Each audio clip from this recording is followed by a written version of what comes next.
this, obviously is very easy. As soon as you start introducing a little bit of movement, it starts to get a little bit more tricky. As soon as you start using the ball, it becomes even more tricky. Then you get pressure from the opposition talking to you, getting amongst it.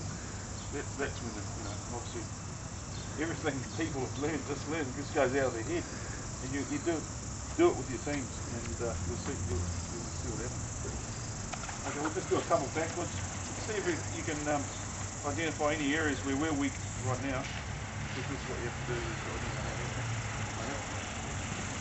I'll just let him know. I don't want to stay too close to him. So I don't even want to look at him. So I'll be looking at the ref over here. And you can take 2 steps back and go. Okay.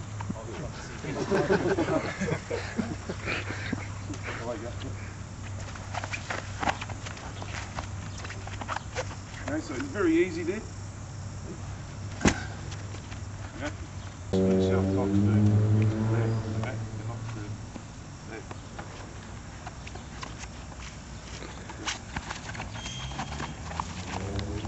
Yeah, see? Right. Yeah, I think you're doing it.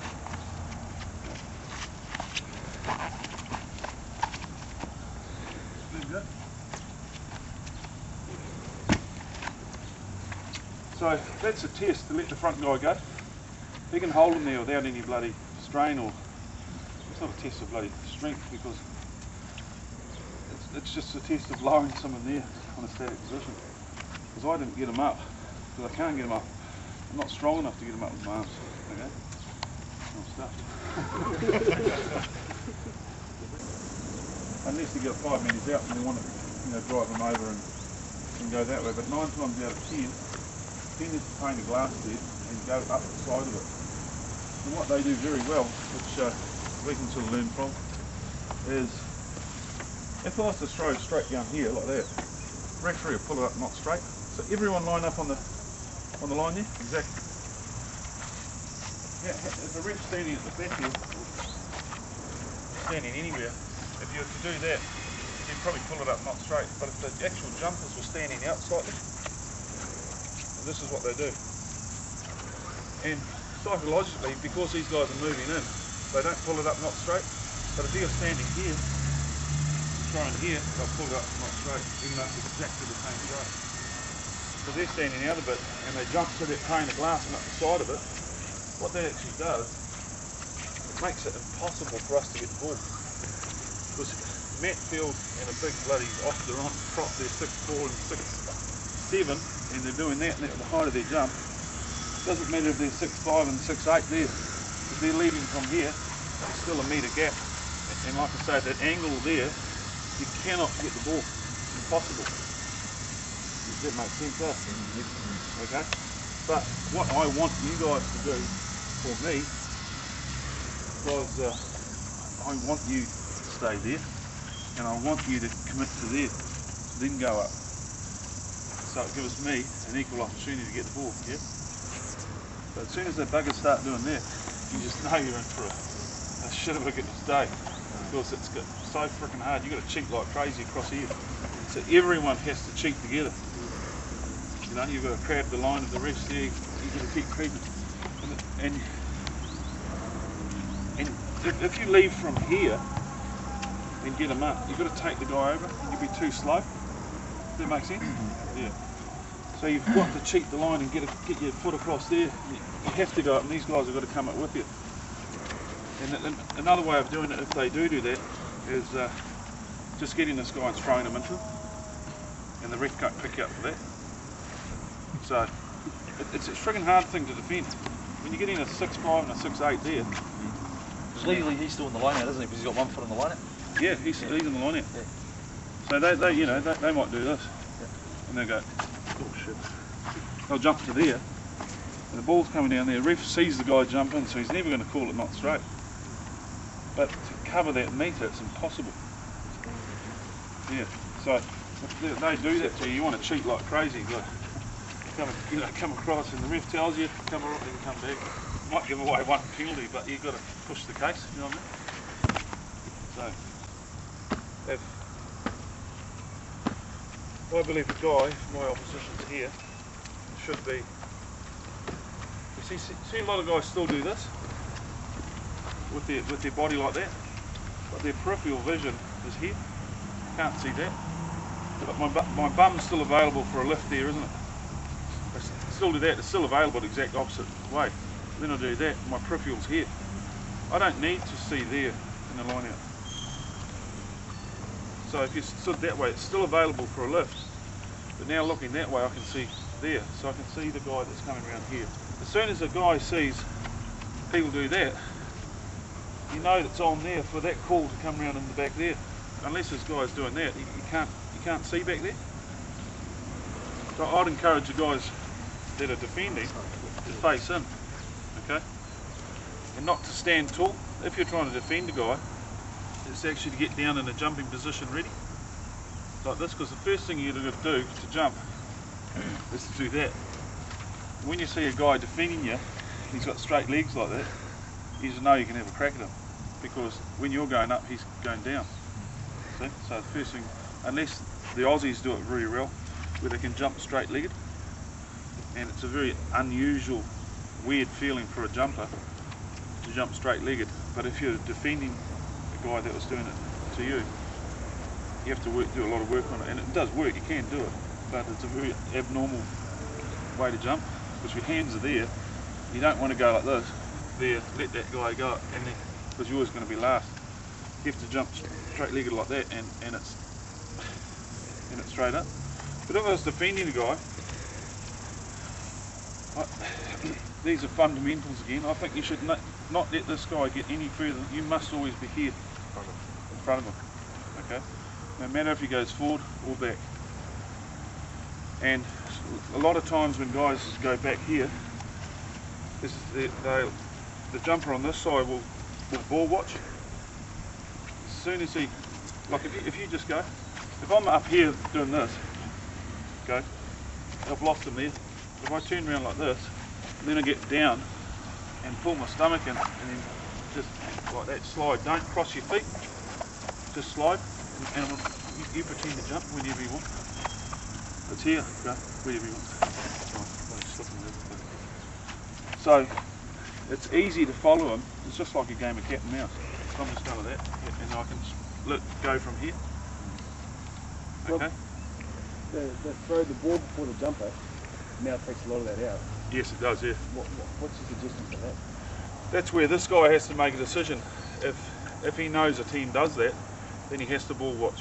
He'll have to do a bit of that, but he's still got to keep on this eye on this guy. So if he's steered there, so he can use his peripheral to see both, then that's what I do in that case. And again, it's a hard thing to do. You're not going to get every one of them, but it's an extremely hard thing to do.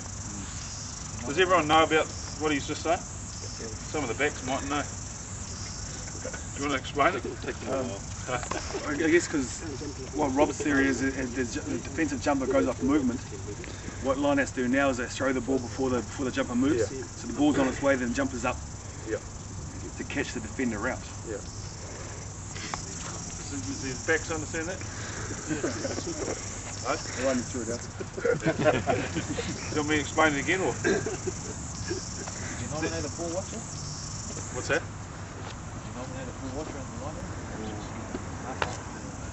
Yes, you could, but if I was looking there, and if I'm looking here, I can't see the ball. If I'm looking there, I can't see him. But if I'm looking there, I can see both. I can react on my peripheral.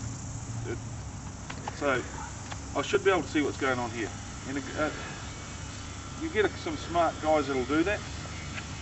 And if a guy that was doing that to me, you're over there, if you're looking at me, I'd know with signal, won't we? That. So I can't see him? You can't see him, no. Okay?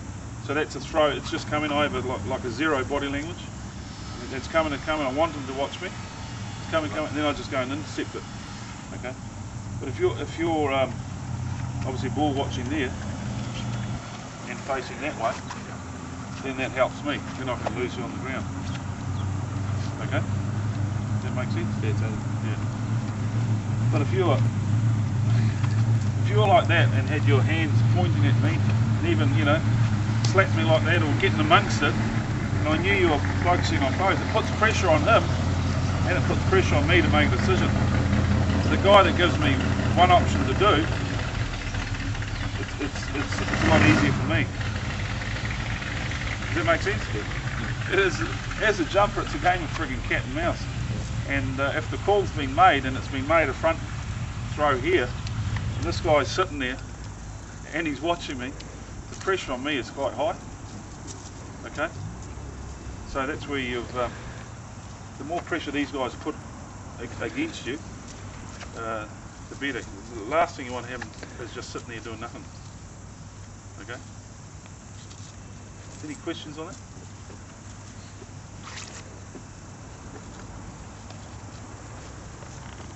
Okay.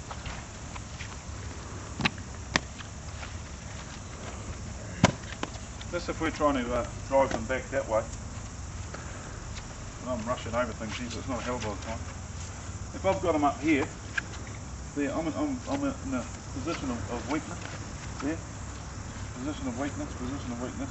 Until I get my elbow there, it transfers in the position of power. And that's a strong position here. Okay? So if I was doing another guy look again in there. We're trying to push these guys back and not commit in the air and drive them backwards over the line there somewhere. If he lets this man get to here, he's won the game. I might as well not even have a crack at him because he'll come back at me. If I get him, then he's here and his feet are just about there. Okay? If he gets to the ground and he gets to there and his body's down there, I might as well forget about the bloody trying to drive him back. Okay? So if you get him up there, and then I've got to get this hand in here and push him back there as well as that guy in there. And my job, if I'm not going to jump, is to, what you want to do is get this guy in the ear going 6 inches back that way in the ear. And the way you can do that without bloody being penalised, I believe, is having really stiff fingers. Look like you got a floppy hand. Can you lift them up? So on the way down, I'm not bloody pushing them like that. I'm just guiding them down, but my fingers are really stiff and tight. So I'll just guide him down and just guide him down. It's just 6 inches to get him going. And when he's there in that position of weakness to power, I need to get him there. So I've got to get him in the ribs there. And so does this guy. Okay? So just jump up, I'll just show you what I mean. Up you go, and then just come down again. Up here, and I'll just slightly touch them. Slightly touch them that way with stiff fingers. Okay?